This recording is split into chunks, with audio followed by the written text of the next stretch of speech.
జై శ్రీమన్నారాయణ. ఓం నమో వెంకటేశాయ. ప్రియ భగవద్బంధువులారా, ఇవాళ మన స్వర్ణగిరి శ్రీ వెంకటేశ్వర స్వామి వారికి చాలా విశేషమైన రోజు. జ్యేష్ఠమాసం బహుళ తదియ ఉత్తరాషాఢ నక్షత్రం. నేటి రోజు 24/6/2024 శ్రీమాన్ మానేపల్లి రామారావు విజయలక్ష్మి గారి దంపతుల ప్రత్యక్ష ఆధ్వర్యంలో ఇవాళ చీలా శంకరయ్య గారి యొక్క వారి పుత్రులు పౌత్రులు అందరూ కలిసి మన దేవాలయంలో స్వామివారికి గోదానాన్ని చేశారు. ఒక్కసారి ఆ గోవును చూడండి, చాలా చక్కగా అది ఎలా ఉన్నదంటే రక్తవర్ణ ప్రియంగా ఉండి చాలా చక్కగా ఆ గోవు దూడతో కలిసి ఉన్నది. ఆ గోవుకి మనం నామకరణం చేశాము. దాని పేరు నారాయణి. మనకు శ్రీవైకుంఠనాథుడైనటువంటి ఆ పరంధాముడి యొక్క మరొక అమ్మవారి పేరే నారాయణి. ఆ నారాయణి అనే ఆ గోవుకు నామకరణం చేశాము. అట్లాగే ఇక్కడ చిన్న దూడను చూడండి, దీనికి కూడా ఇవాళ పుట్టి 8 రోజులు. శ్రీవిల్లి పుత్తూరులో విష్ణు చిత్తుడు ఆ యొక్క తులసీవనంలో భూమిని దున్నుతుంటే గనక గోదాదేవి చిన్న పిల్లగా దొరికిందట. ఆ పిల్లకి కొదై సొన్నా అని పేరు పెట్టారు. అట్లాగే ఈ దూడకి కూడా మనం కొదై సొన్నా, సొన్నా అంటే చిన్న పిల్ల, కొదై అంటే గోదాదేవి అర్థం. పద్మావతి గోదాదేవి ఇరువురు కూడా ఆ శ్రీమన్నారాయణుడి దగ్గరికి వేంచేస్తున్నారు. చాలా విశిష్టమైన రోజు. మనం ఇవాళ ఒక్కసారి గోదానం గనక దేవాలయంలో చేస్తే పునర్జన్మ నవిద్యతే. ఉత్తమంతు గోదానం అన్నారు. అన్ని దానాలలో కల్లా కూడా గోదానం చాలా శ్రేష్టమైంది. దశదానాలు షోడశ మహాదానాలలో ఈ గోదానం అనేది చాలా విశిష్టత.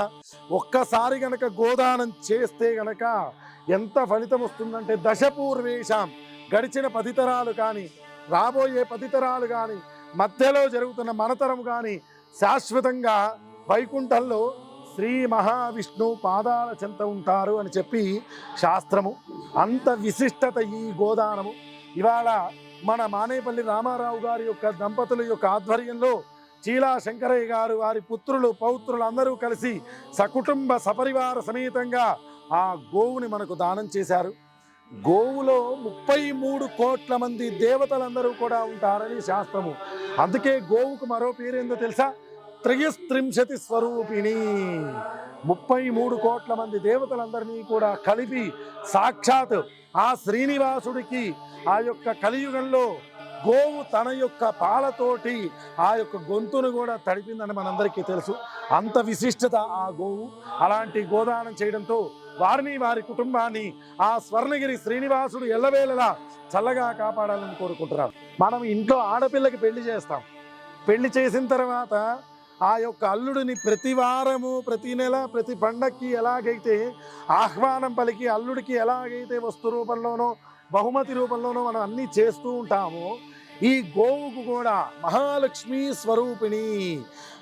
మనకు తోచినప్పుడల్లా ఆ గోవు ఎంతైతే బరువు ఉంటుందో, ఎంతైతే దాని ఖరీదు ఉంటుందో అంత గ్రాసాన్ని అన్ని సంవత్సరాల పాటు అది బ్రతికి ఉన్నంత కాలం, జీవితకాలం ఆ గోవును పోషించే బాధ్యత కూడా తీసుకోవాలట. అంత విశిష్టత ఆ గోదానము అనేది. సాక్షాత్ మహాలక్ష్మిని మనం దత్తత తీసుకున్నంత పుణ్యమట. అలాంటి ఆ గోదానాన్ని ఇవాళ మన చీలా శంకరయ్య గారు చేశారు. కాబట్టి చాలా చక్కగా దాని బాధ్యత కూడా వారు తీసుకుంటున్నారు. మన దేవాలయానికి దానికి సంబంధించిన గ్రాసము వాటన్నిటినీ కూడా వారు సమకూరుస్తారని, వారికి ఆ శ్రీనివాసుడు పరిపూర్ణ మంగళాశాసనాలు ఉండాలని కోరుకుంటున్నాం. జై శ్రీమన్నారాయణ.